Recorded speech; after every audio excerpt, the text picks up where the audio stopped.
actually revolutionary change in our Indian education system.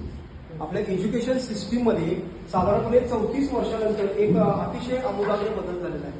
NEP 2020 याद्वारे आपण असं पाहतो की त्या NEP अंतर्गत वेगवेगळे चेंजेस आपल्या एज्युकेशन सिस्टीममध्ये झाले. Say for example, this system, it is not at all prepared by one day culture. Almost 4 and more years are required by expert academicians, वेगवेगळे एज्युकेशनलिस्ट असतील, अकॅडमिक्स असतील, यांनी हे NEP विजन जे आहे ते आपल्यासमोर मांडलेलं आहे. And with this we are actually in today's lecture we are actually having session on NEP and innovation.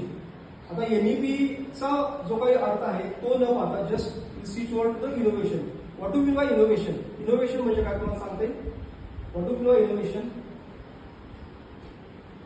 Innovation means change which is newly established, change which is created by your own skills. That skills are mostly creativity skills. Creativity आपल्यामध्ये असायला पाहिजे, creativity foster असायला पाहिजे.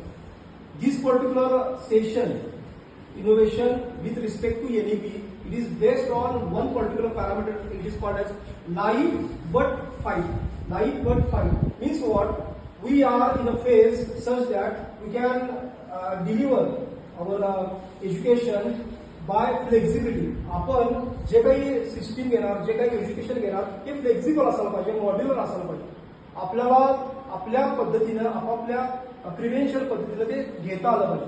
So it is a live way but at the same time it is a fight system. Means whatever we are delivering, whatever we are flexible, that should be rational. ते rational असायला पाहिजे, holistic असायला पाहिजे, त्याला कुठेतरी assessment असायला पाहिजे, त्याला इव्हॅल्युएशन असायला पाहिजे. And it should complete the guidelines as per the curriculum. करिक्युलमचं जे काही गाईडलाईन्स असतील, जे काही आउटकम असतील, त्या आउटकमला त्याला रीच व्हायला पाहिजे.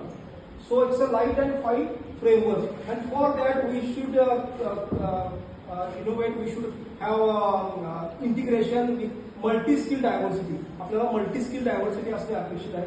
We should integrate technology. We should have coordination skill. We should empower our skill with outsourcing industries. So many parameters are there. या सगळ्यामध्ये एक महत्वाचा पार्ट येतो की ऑनलाईन आणि डिजिटल एज्युकेशन.